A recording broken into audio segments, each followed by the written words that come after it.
Lo dijo en la primera hora.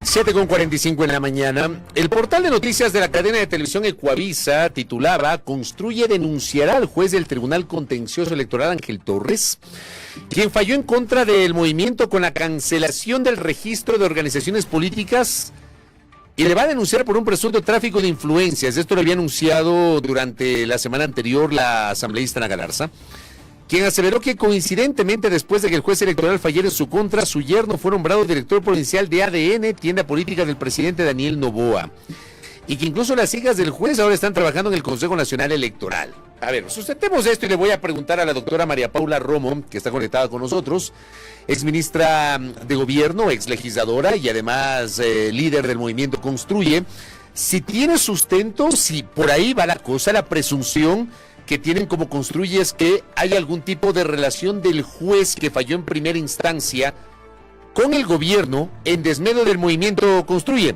Doctora Romo, bienvenida, buenos días. Le saludamos mi compañera Belkis Sánchez y quien le habla Fabricio Vela. ¿Cómo le va? Buenos días, Fabricio. Bien, gracias. Buenos días, Belkis. Qué gusto saludarlos. En efecto, sí, pero sobre todo yo quiero poner atención en lo que tiene que ver con un potencial delito de prevaricato, ya que usted empieza preguntándome por cuál es la responsabilidad del juez Torres. Si me da 2 minutos, le explico exactamente de qué se trata el caso y en qué consiste el prevaricato. El prevaricato es la responsabilidad que tiene un juez cuando falla en contra de ley expresa. Y esto es lo que creemos que ha sucedido con el movimiento Construye. El Código de la Democracia tiene unas causales muy claras para la cancelación de organizaciones políticas y también, por supuesto, sanciones por diferentes tipos de infracciones. ¿Cuál es el problema con el movimiento Construye? Que se aplica una sanción que no tiene nada que ver con la supuesta infracción. Y subrayo supuesta infracción, pues el Código de la Democracia dice que la no entrega de informes económicos financieros se convierte en una infracción cuando se da por 2 años consecutivos. Esto es clarísimo, está escrito textualmente en la ley, es el artículo 375, cuando un movimiento político o un partido político no entrega sus informes económico-financieros anuales por 2 años consecutivos, entonces incurre en una infracción que de ninguna manera tiene nada que ver con la desaparición del movimiento. Esto es lo que está sucediendo ahora mismo, con el pretexto de una omisión o de un retraso que ni siquiera alcanza a ser una infracción sancionable, se está dando para el movimiento la más gravosa, la más grave de todas las sanciones, que es su eliminación del registro electoral. Esta decisión no tiene ni pies ni cabeza y realmente nosotros la atribuimos a otro tipo de motivaciones, a la presión del gobierno, para ser exacta. Ya vamos a hablar precisamente de aquello. Doctora, bienvenida, buenos días. Profundicemos y clarifiquemos aún más qué fue lo que incumplió en este caso el movimiento y hasta dónde podía ser la sanción que debía aplicarse por ese aparente incumplimiento. Claro que sí, Belkis, gracias por la pregunta. Los movimientos políticos, movimientos y partidos tienen la obligación de presentar 3 tipos de informes económicos distintos. El uno es el informe de gasto y financiamiento de campaña. Ese es un tipo de informe, es un tipo de obligación. El otro es el que tiene que ver con el uso del fondo partidario. Es otro tipo de obligación y se relaciona con explicar el destino que se le ha dado a recursos públicos. Y aquí quiero yo ser muy enfática. Este informe no es del que estamos hablando en el caso de Construye, porque Construye nunca ha recibido fondo partidario. Construye nunca ha recibido ni $1 de recursos públicos, por lo tanto, no se trata de ese informe. Nos referimos al año 2022, no fue un año de campaña electoral, tampoco se trata de un informe de financiamiento de campañas. Estos informes distintos, incluso en el Código de la Democracia, están en capítulos distintos. Los primeros, financiamiento de campaña y fondo partidario, están bajo el título financiamiento político. Los terceros, esto es el informe del ejercicio anual, están bajo el título rendición de cuentas. No tiene nada que ver, pues, la gravedad de un caso con el otro, pero permítame profundizar un poco más. Hay un caso muy reciente atendido por el propio Tribunal Contencioso Electoral que tiene relación con los informes de uso de fondo partidario, y es el caso de Sociedad Patriótica. Miren la diferencia de tratamiento en este caso. En un caso que involucraba uso de recursos públicos, en primer lugar, el Partido Sociedad Patriótica tuvo un proceso sancionatorio administrativo dentro del Consejo Nacional Electoral durante 9 años. 9 años para explicar, para subsanar, para reemplazar el informe, para ponerse al día, 9 años. Después de esto, el Consejo Nacional Electoral valora que ante la insuficiencia de explicaciones o este aparente mal uso, merece, Sociedad Patriótica, siempre estoy hablando de este caso, merece la suspensión, no la cancelación, la suspensión durante 12 meses del registro de organizaciones políticas. El partido, Sociedad Patriótica, apela ante el contencioso electoral y el contencioso electoral anula, revoca esta sanción. Pero ahí estamos hablando, perdón que le interrumpa, ahí hablamos de uso de recursos del Estado. Solamente para clarificar, ese es uso de recursos del Estado, el ejemplo que pone de Sociedad Patriótica. Sin embargo, el Consejo Nacional Electoral lo sanciona por una inconsistencia en los reportes. Mire usted, a pesar de tratarse de uso de fondos públicos, el Consejo Nacional Electoral toma la infracción como un reporte económico mal tramitado o que no es lo suficientemente explicado, que no está a satisfacción del Consejo Nacional Electoral. Por eso también este caso se aplica, porque en este caso, a pesar de tratarse de fondos públicos, el Consejo Nacional Electoral elige el artículo 375 sobre informes u omisión en entrega de informes económicos para la sanción a Sociedad Patriótica. En el caso de Construye, no se trata de financiamiento de campañas, no se trata de fondo partidario, no hay recursos públicos. Es un año en donde el movimiento no tuvo ni ingresos ni gastos, el reporte fue entregado en cero y a pesar de eso, el Consejo Nacional Electoral confunde, entre comillas, porque ustedes ven que no es fácil confundirse con algo así, el Consejo Nacional Electoral confunde la figura y acusa al movimiento ante el CNE de un tema de financiamiento de campañas electorales. Aún a pesar de eso, el artículo de financiamiento de campañas electorales que se está aplicando para sancionar a Construye no habla de cancelación. El artículo habla de las sanciones aplicables a los candidatos y a los representantes legales de las alianzas. Entonces, a pesar de la confusión del Consejo Nacional Electoral, el artículo no prevé la cancelación. Fabricio, Belkis, es como si estuviéramos hablando de una infracción municipal por la que le van a poner una multa o le van a hacer una amonestación y termina dándole la pena de muerte un juez. Imagínese usted la gravedad, la inconsistencia, el atentado contra el debido proceso, la ilegalidad. Por eso para nosotros este es un asunto que no es solo del interés de Construye, este es un asunto que involucra la preservación de la legalidad en la administración de justicia electoral. Realmente es escandaloso lo que ha hecho el juez Torres fallando en contra de norma expresa. Además de afirmar que la sanción fue desproporcionada, ¿por qué usted sostiene que hay interés del gobierno de sacar a Construye de la papeleta? Gracias, Belkis. No solo desproporcionada, la sanción es ilegal, no está prevista en la ley, no hubo debido proceso y, por supuesto, está fuera de toda proporción. Permítanme hacerles un recuento rápido de los hechos. Construye a finales del año pasado, es el único movimiento que se opone a la primera reforma tributaria de Noboa, la de condonación de intereses y multas tributarias, la amnistía tributaria de fin de año. ¿Cuál fue la posición de Construye? Estamos en medio de una crisis, no es momento de perdonar impuestos, la situación es muy compleja, peor todavía si es que este perdón o esta condonación da lugar a preocupaciones o sospechas sobre un posible conflicto de interés por tratarse de empresas relacionadas familiarmente con el presidente de la República. Todo esto lo dijo el movimiento Construye, fuerte y claro. Como estaba boyante la alianza legislativa y de cogobierno con el correísmo y el Partido Social Cristiano, fuimos entonces el obstáculo en la Asamblea, digo en términos de discurso, porque los votos en la Asamblea Nacional estaban más que garantizados para que el gobierno pase su perdón tributario. Así se hizo y esto aparentemente le molestó mucho al presidente, los comentarios o la oposición de Construye, y el 4 de enero del 2024 el presidente Noboa en una entrevista en Radio Sucre sugiere que Construye debe desaparecer del padrón electoral. Fue en verdad un comentario totalmente fuera de lugar, porque Construye acababa de obtener el doble de legisladores que su propia fuerza política y de tener un resultado en tercer lugar en la candidatura presidencial, la de Fernando Villavicencio me refiero.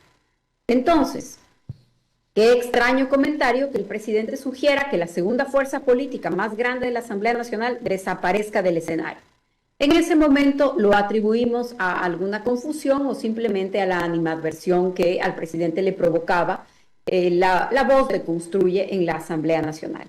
En esa misma entrevista, cuando le preguntó el periodista, le dijo, o sea que Construye es una especie de una piedra en el zapato. Él dijo, no, es una basurita en el ojo y me la quito.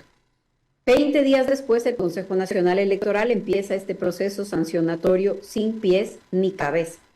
Y luego este proceso se convierte en una denuncia firmada por la presidenta del Consejo Nacional Electoral sin que jamás haya existido un proceso sancionatorio dentro del propio Consejo. En esto yo quiero ser muy enfática. El Pleno se reúne y dice, en este informe consta que hay un retraso del movimiento Construye, que no se ha presentado el informe del año 2022. Envíese a la dirección jurídica para actuar según corresponda, como proceda. Es algo así la fórmula. No es que el Consejo en pleno decide la eliminación o decide una multa o decide la suspensión, lo manda para ser examinado por la dirección jurídica. Y lo siguiente es que la presidenta del Consejo Nacional Electoral convierte este examen encargado a la dirección jurídica, lo convierte en una denuncia presentada el día sábado 24 de febrero ante el Tribunal Contencioso Electoral. Ay, perdón que me detenga ahí. A ver, solamente por procedimiento. Lo lógico debió haber sido que el Pleno del Consejo Nacional Electoral conozca la situación de Construye, que luego de conocer la situación de Construye tal vez emita algún tipo de sanción y luego eso vaya al Tribunal Contencioso Electoral como un recurso jurisdiccional posterior. Exacto, como un recurso subjetivo que tiene el movimiento para que controle la legalidad de la actuación de la autoridad administrativa, que en este caso es el Consejo Nacional Electoral. Pero me voy un poco más atrás, Fabricio. Para que el Pleno del Consejo Nacional Electoral pueda aplicar la sanción, cualquier tipo de sanción, tenía que configurarse la infracción. Y según el 375, para configurarse la infracción, debe existir un informe de 2 años consecutivos de falta. Y esto no se dio. No hay un informe que diga 21 y 22 o 22 y 23. Es 1 año de retraso en la presentación del informe. Por lo tanto, aún para hacer una sanción administrativa en el Pleno, no se configura infracción. Para que se configure la infracción se requiere que el informe o la rendición de cuentas no se haya hecho por 2 años consecutivos. Entonces, no se configura infracción, el Pleno no lo conoce, no hay derecho a defenderse en sede administrativa. La presidenta del Consejo Nacional Electoral convierte este informe o este encargo del Pleno en un pedido de aplicarle la pena de muerte al movimiento. Y el juez, en lugar de decirle, no hay un artículo que fundamente su pedido, le da la razón. Entonces, aquí que es evidente, y además le estaba hablando yo de las coincidencias con las declaraciones del presidente, después de sortearse la causa al juez Ángel Torres, entonces, una semana después, su yerno es nombrado presidente de ADN. Por cierto, movimiento político que no tiene existencia legal, pero que en este hilo, en esta línea de tiempo de coincidencias de cómo el Consejo Nacional Electoral y el Tribunal Contencioso han actuado, entonces ya verán ustedes que el siguiente capítulo en este hilo de coincidencias es que ADN seguramente en los próximos días tendrá vida legal y así le habrán dado al presidente de la República un movimiento express. Doctora, brevemente, y quizá volviendo al origen de toda esta situación, ¿por qué Construye no presentó en el tiempo debido el informe correspondiente y así se habrían evitado todo este trajinar? Bueno, Belkis, la verdad es que para que se cometa una arbitrariedad seguramente habrían buscado otro pretexto, porque esta no es una falta o una infracción, lo estoy evidenciando con la revisión de la ley, es un pretexto. Y cuando hay una disposición arbitraria, entonces lo siguiente es encontrar alguna causa o pretexto para aplicarla. Y es lo que creemos que nos han hecho. ¿Por qué Construye no presentó dentro de los plazos previstos? Esto suele suceder. Si es que ustedes le preguntan al Consejo Nacional Electoral cuáles son las fechas de presentación de las organizaciones, de la gran cantidad de requisitos, porque es una burocracia que realmente mientras uno no está ahí, no puede darse cuenta de todas las implicaciones. Ahora los informes contables son como un libro diario de ingresos y egresos. Son, además de una serie de trámites, de requisitos, de enredos burocráticos, solamente ciertos contadores están calificados para firmarlo, tienen prohibiciones específicas, solamente algunos de ellos aceptan este tipo de encargos porque además son corresponsables con las organizaciones políticas. No es un simple trámite, es un trámite complejo con muchísimos obstáculos burocráticos y eso muchas veces provoca que los informes se presenten fuera de tiempo. No es el caso solamente de Construye. En los próximos días, con la información que estamos obteniendo, también vamos a poder mostrar cómo es la diferencia de trato entre organizaciones. Pero me remito solamente al caso de Sociedad Patriótica, en el que se dieron 9 años de proceso administrativo sancionatorio mientras se permitía que ese partido político se ponga al día o subsane los informes. Ahora, yo le pregunto, me imagino que ustedes ya presentaron la apelación para que el caso suba en la instancia del Pleno del Tribunal. Así es, la apelación fue presentada como correspondía el día de ayer. ¿Y cuál es el procedimiento una vez que se ha presentado la apelación? Ahora se tiene que sortear a un juez ponente, ese juez ponente tiene que preparar un proyecto de resolución, tiene que estudiar el caso y luego tiene que ser llevado al Pleno del Consejo Nacional Electoral para que decida. ¿Ustedes confían en que el Pleno del Consejo Nacional Electoral pueda desechar la sentencia de primera instancia o piensan que el Pleno podría actuar en consonancia con la sentencia de primera instancia, doctora? Honestamente, Fabricio, confiamos en que la sentencia de Torres va a ser revocada por el Pleno. Solamente de la lectura de la ley. Este no es un asunto que necesita interpretación, que necesita revisión de jurisprudencia o de estándares internacionales. Solamente se trata de leer la ley. Lo que le estamos pidiendo al Tribunal Contencioso Electoral es que lea el Código de la Democracia. En el Código de la Democracia no va a encontrar ninguna infracción que se ajuste a los actos del movimiento, no va a encontrar de ninguna manera que los hechos relatados por el Consejo Nacional Electoral ameriten ninguna sanción, ninguna, Fabricio, porque la lectura de la ley, no le estoy diciendo que apliquen la sanción más leve, no, es que no existe una relación entre los hechos y una infracción. Con que el Tribunal Contencioso Electoral lea el Código de la Democracia, revise los argumentos, analice el expediente y le diga al Consejo Nacional Electoral, usted está mirando la falta de un informe de 1 año, le va a tener que decir, aquí no hay infracción, porque según el 375, las infracciones se configuran con 2 años. Pero si además quiere profundizar y quiere ver otros casos tratados por el Consejo Nacional Electoral, la garantía de debido proceso, el derecho a la defensa, la legalidad, la jurisprudencia del propio contencioso electoral, entonces en realidad esa sentencia tiene que ser revocada en apelación. Ahora, yo le pregunto, con todo esto que usted ha referido, ¿cuál es la relación de Construye con el gobierno, sobre todo a nivel legislativo? ¿Cómo va a actuar el sector político que usted representa respecto del gobierno del presidente Noboa en la Asamblea Nacional? La bancada de Construye tiene exactamente la misma situación desde el primer día. Nosotros no nos enteramos quién era Jorge Glass hace 2 semanas. Nosotros no nos enteramos que Glass estaba en la Embajada de México el mes pasado. Esto lo sabíamos y lo dijimos hace meses y por eso tuvimos una posición tan dura cuando le encargaron al correísmo la vicepresidencia de la Asamblea Nacional, la Comisión de Justicia, la de Fiscalización, a una bancada que su primer propósito era la impunidad y la destitución de la fiscal general. Esto fue lo que dijimos desde el primer día. En la primera ley enviada por el gobierno nos opusimos. Era la condonación de multas e intereses, la amnistía tributaria, este perdón tributario en diciembre del año pasado. Pero luego, también en otras leyes, hemos votado juntos con el gobierno o incluso cosas que se han aprobado por unanimidad.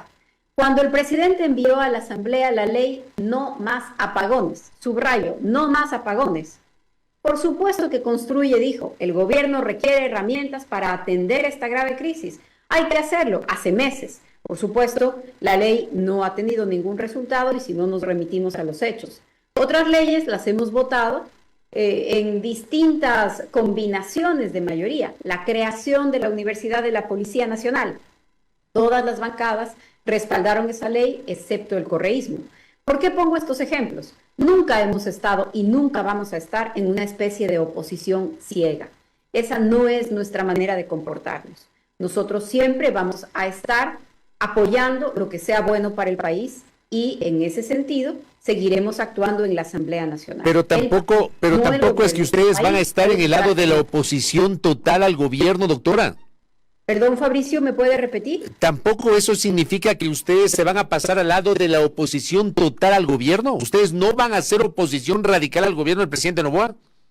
Nunca hemos sido una oposición ciega o irracional. Nunca lo hemos sido y no lo vamos a hacer. Aquellos temas que sean importantes para el país, nosotros vamos a respaldarlos siempre. No importa quién los proponga. Si son temas que son buenos para el Ecuador, que en nuestra valoración le sirven al ciudadano, nosotros vamos a respaldarlo. No es un asunto del gobierno o quien lo proponga, es un asunto de fondo y ahí seguiremos. Pero del otro lado, también seremos siempre críticos, aún si nos quedamos en minoría, aún si nos excluyen de las comisiones, aún si nos ponen encima al Consejo o al Tribunal Contencioso Electoral, las cosas que deban decirse las vamos a seguir diciendo. ¿Cómo asume usted la denuncia presentada por la asambleísta de ADN Inés Alarcón la semana anterior? Más que una denuncia, un pedido de investigación a la Contraloría General del Estado en contra del legislador de Construye, Camilo Salinas. Dice la nota, y le voy a citar la nota que publica El Universo. La legisladora de ADN, Inés Alarcón, pidió a la Contraloría iniciar un examen especial a la compañía Centro de Especialidades Nefrológicas Babahoyos Tenesma Compañía Limitada, que tiene contratos con el Estado y en cuyo directorio consta el asambleísta de Los Ríos por Construye, Camilo Salinas. ¿Qué criterio le merece esto? Está muy bien que la Contraloría haga un examen y está muy bien que la Contraloría saque sus propias conclusiones, porque en este caso lo que va a encontrar es que en ningún caso hubo un conflicto de intereses y que el convenio de cooperación interinstitucional que tiene este centro no se firmó cuando Camilo Salinas era asambleísta nacional. Precisamente he conversado con Camilo sobre este tema después de que se hiciera pública esta denuncia de un asambleísta de gobierno y me parece que es parte de las reacciones a nuestras posturas en la Asamblea Nacional. No es el primer caso, los asambleístas de la bancada de Construye han sido acosados durante varios meses, acosados y acusados injustamente, excluidos de algunas comisiones. Al gobierno no le gusta lidiar con una bancada que no ha podido quebrar. Y creo que eso es parte de lo que está sucediendo con esta denuncia infundada. No van a encontrar ninguna irregularidad, así que es lo mejor que ese examen se haga lo más pronto para que a nadie le quede ninguna duda. Usted dice una bancada que no han podido quebrar, pero ustedes llegaron al 17 de noviembre o a las elecciones para integrar la Asamblea el 17 de noviembre con 28 legisladores, 28, 29 legisladores y de pronto se les fueron 9 o 10. Entonces la bancada finalmente sí se quebró, doctora. No, Fabricio, nosotros llegamos al día de las elecciones legislativas con 31 curules. Después anularon las elecciones en el exterior y de 31 pasamos a 28 legisladores. Antes de instalarnos en la Asamblea Nacional, decidimos conformar la bancada del Movimiento Construye solo con aquellas personas que pertenecen al movimiento, ya que esas curules que nosotros ganamos en la Asamblea Nacional eran un resultado de candidatos del movimiento y candidatos invitados en virtud de una alianza. Pero el día que la bancada presentó ante la administración de la Asamblea Nacional, ante la Secretaría de la Asamblea Nacional, la conformación de su bancada, ese día la bancada estaba conformada por 19 legisladores, porque efectivamente antes de la propia instalación, para curarnos en sano de diferencias que pudieran asomar más adelante, decidimos constituir una bancada propia del movimiento. Esa bancada desde el primer día se inscribió con 19 legisladores y hace unos pocos días se convirtió en una bancada de 20 ante la renuncia definitiva de un legislador de la alianza cuyo alterno pertenece al movimiento. Así que es una bancada que desde el primer día tuvo 19 legisladores y hoy tiene 20. Correcto, doctora, gracias por el tiempo, que tenga un buen día, muy amable. Muchas gracias a ustedes, buen día también. Gracias a María Paula Romo, que ha estado con nosotros. Su postura respecto de esta sentencia de primera instancia del juez Ángel Torres Maldonado del Tribunal Contencioso Electoral sobre el futuro de Construye y así también la relación de Construye con el gobierno del presidente Daniel Noboa. Primera plana. Todas las noticias, todas las voces.